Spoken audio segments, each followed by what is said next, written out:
Merci, président.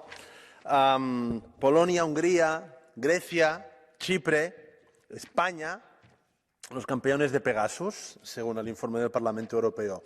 ¿Podemos, por tanto, confiar en los Estados miembros para que defiendan los derechos de los ciudadanos? ¿Podemos seguir creyendo que simplemente con regulaciones estatales las libertades políticas de las minorías disidentes serán protegidas? Y la respuesta es que no.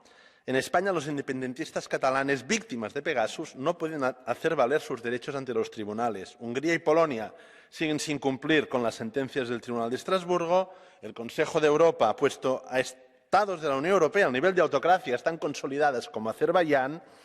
No solo hace falta que las instituciones europeas supervisen el uso de Pegasus, sino que lo prohíban.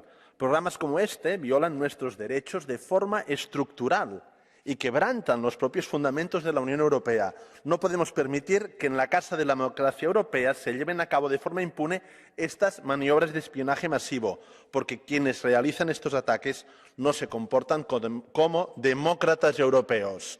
Por ello, es una vergüenza que la Comisión haya ignorado el ciberespionaje masivo en sus informes sobre el Estado de Derecho.